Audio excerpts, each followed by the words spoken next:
lover can properly appreciate.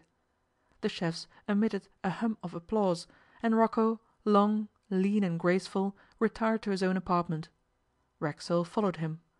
Rocco sat in a chair, one hand over his eyes. He had not noticed Theodore Racksole. "What are you doing, Monsieur Rocco?" the millionaire asked, smiling. "Ah!"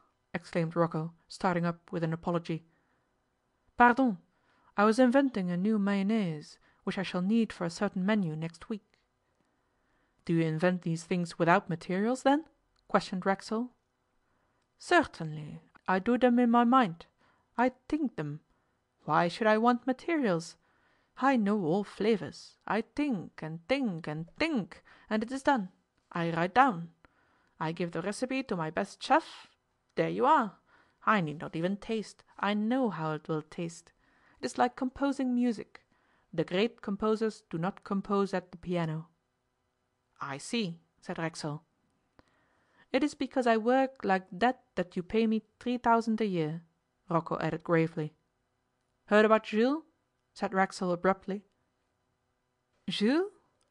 "Yes, he's been arrested in Ostend," the millionaire continued, lying cleverly at a venture. "They say that he and several others are implicated in a murder case, the murder of Reginald Dimmock." "Truly?" drawled Rocco, scarcely hiding a yawn. His indifference was so superb, so gorgeous, that Racksole instantly divined that it was assumed for the occasion. "It seems that, after all, the police are good for something. But this is the first time I ever knew them to be worth their salt. There is to be a thorough and systematic search of the hotel tomorrow," Racksole went on. "I have mentioned it to you to warn you that so far as you are concerned the search is of course merely a matter of form. You will not object to the detectives looking through your rooms?"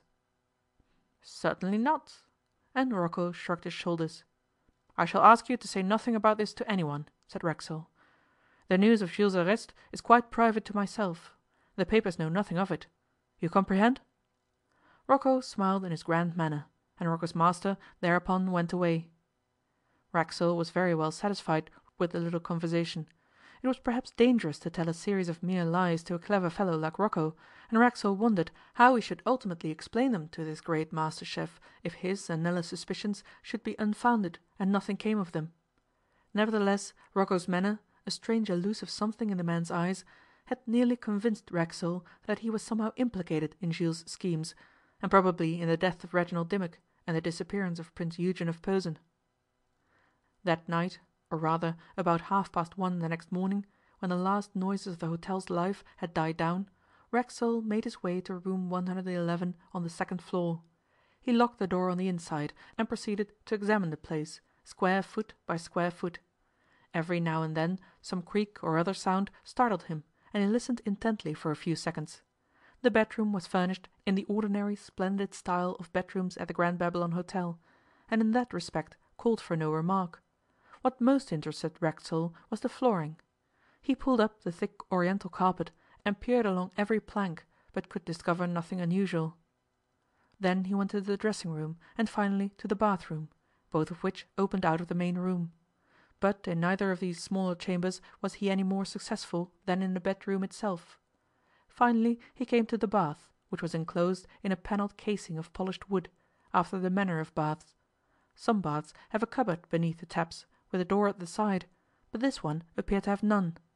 He tapped the panels, but not a single one of them gave forth that curious hollow sound which usually betokens a secret place. Idly he turned the cold tap of the bath, and the water began to rush in. He turned off the cold tap and turned on the waste tap, and as he did so his knee, which was pressing against the panelling, slipped forward. The panelling had given way, and he saw that one large panel was hinged from the inside and caught with a hasp, also on the inside. A large space within the casing of the end of the bath was thus revealed. Before doing anything else, Racksole tried to repeat the trick with the waste tap, but he failed. It would not work again, nor could he in any way perceive that there was any connection between the rod of the waste tap and the hasp of the panel. Racksole could not see into the cavity within the casing, and the electric light was fixed and could not be moved about like a candle. He felt in his pockets and fortunately discovered a box of matches. Aided by these, he looked into the cavity and saw nothing. Nothing except a rather large hole at the far end. some 3 feet from the casing. With some difficulty he squeezed himself through the open panel, and took a half kneeling, half sitting posture within. There he struck a match, and it was a most unfortunate thing that in striking, the box being half open, he set fire to all the matches and was half smothered in the atrocious stink of phosphorus which resulted. One match burned clear on the floor of the cavity, and, rubbing his eyes, Racksole picked it up, and looked down the hole which he had previously descried. It was a hole apparently bottomless, and about 18 inches square. The curious part about the hole was that a rope ladder hung down it. When he saw that rope ladder, Racksole smiled the smile of a happy man. The match went out. Should he make a long journey, perhaps to some distant corner of the hotel, for a fresh box of matches, or should he attempt to descend that rope ladder in the dark? He decided on the latter course, and he was the more strongly moved thereto as he could now distinguish a faint, a very faint tinge of light at the bottom of the hole. With infinite care he compressed himself into the well-like hole, and descended the ladder. At length he arrived on firm ground, perspiring but quite safe and quite excited. He saw now that the tinge of light came through a small hole in the wood. He put his eye to the wood, and found that he had a fine view of the state bathroom, and through the door of the state bathroom into the state bedroom. At the massive marble-topped washstand in the state bedroom a man was visible, bending over some object which lay thereon. The man was Rocco. End of chapter 11 and 12.